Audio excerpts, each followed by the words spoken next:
You ever notice how silence hits different in an orchard? Not that dead kind of quiet. Not the something's about to go wrong kind. No, I mean the gentle hush where every leaf, every bird, every creak of a branch is like the land breathing. That's the sound I woke up to every morning on my hill, on the piece of ground my wife and I claimed as our forever spot 15 years back. Before cancer, before the fights, back when this hill was nothing but dust and stubborn brush and the promise of something better. She saw it first, the potential, her words. Let's grow something. Here, something that'll outlast us both. So we did. We planted every tree by hand. Peach, apricot, cherry. She gave them names, kept a journal like other people keep baby books. After she was gone, I kept planting. It was grief, sure, but it was also survival. Keeping her alive, keeping me alive, making sure something good had roots in this world. Neighbors called it the orchard on Ridgeview. Kids would come by every July for buckets of peaches, and I gave away more than I ever sold. Never did it for the money, did it for the feeling. The HOA, they never liked it. Didn't like my trees, my mulch paths, my old fence, the way I didn't decorate for Christmas or show up at their meetings. I was fine with that. I'd done my time as a logistics officer, used to quiet, used to being the outsider. All I wanted was peace.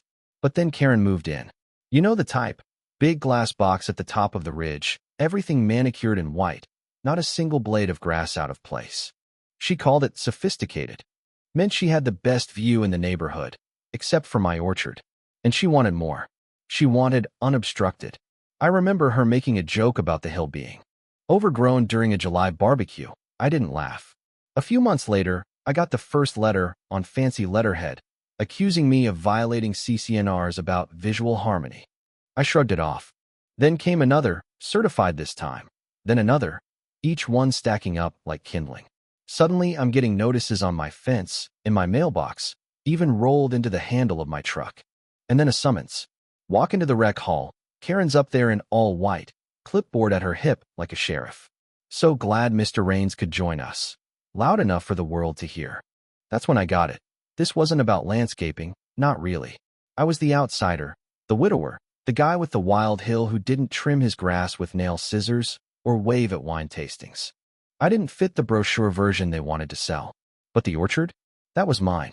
Every night, I'd walk those rows with a flashlight, checking for frost, talking to the branches, waiting for that first bud in spring. I made a promise out loud. I wasn't going to let them take this from me. I should have realized how far Karen would go. The next notice wasn't just a warning, it was a demolition order, slipped like a threat right between my door and the frame. The board had voted, without me, to cut down the orchard. 14 days to clear it, or they'd do it for me, bill me for. The trouble. 15 years, gone in 2 weeks. I went straight to the HOA office, little stucco strip mall. Receptionist didn't even look up. Waited for Karen to appear, sunglasses on. Bluetooth earpiece like she was on TV. I assume this is about the orchard, she said. No, I told her. It's about trespassing. You set foot on my land, I'll press charges. She just smiled. We're simply enforcing the standards. Your hill impacts the community's view. I told her, this hill was here before her house ever existed, before her glass palace ever blocked a single ray of sun. Didn't matter. She wanted it gone. You're welcome to appeal, she told me, but the compliance clock keeps ticking. So I appealed, bought myself 5 days, called up an old friend from my army days. Now a property rights attorney. He read the rules, shook his head. You're not wrong, but they're betting you won't fight. And he was right. That night, I walked the hill, counted every tree, found the photo of my wife planting the first sapling, dug up an old invoice from a contractor we hired for slope reinforcement. Anything that might help. But Karen was ahead. Trucks showed up.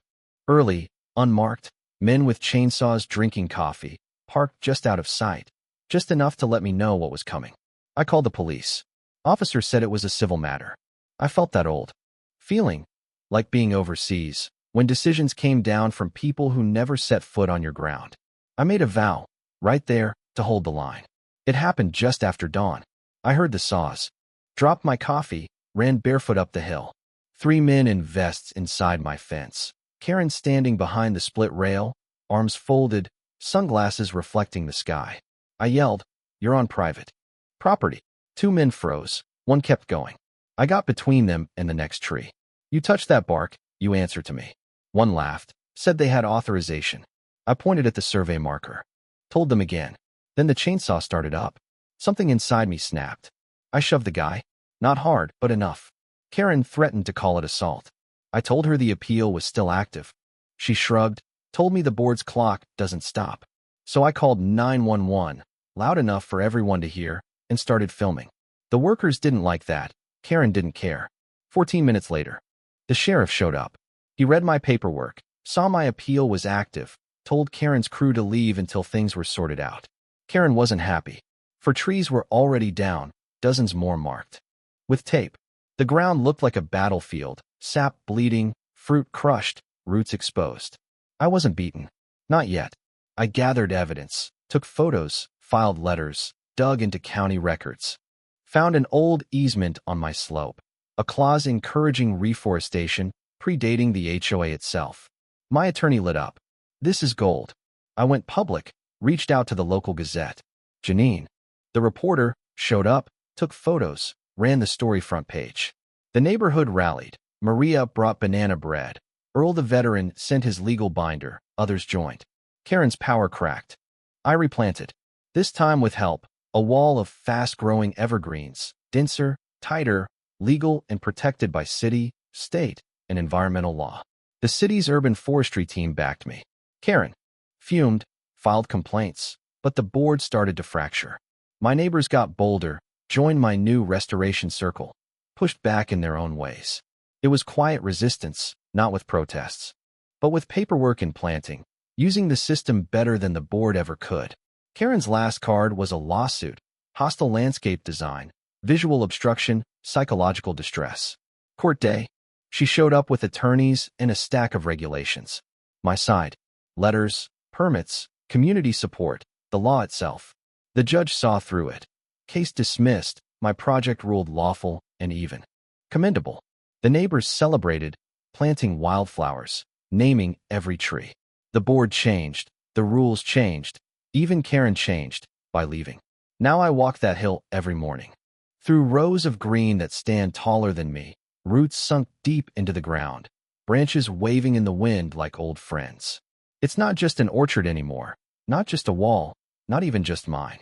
It's the proof that standing your ground, quietly, stubbornly, one season at a time, can change everything. The scars are still there if you look, but they're healing, hidden now under new leaves. New laughter, new hope. You ever wonder what justice looks like? Sometimes it's not a gavel or a headline. Sometimes it's a row of trees standing where someone once tried to erase you. That's my story. Now it's yours, too. Drop a comment. Tell me, what would you have done? When is it right to fight, and when is it time to grow? Let's talk about where the line is, because sometimes the only thing holding a hill together is how deep the roots go.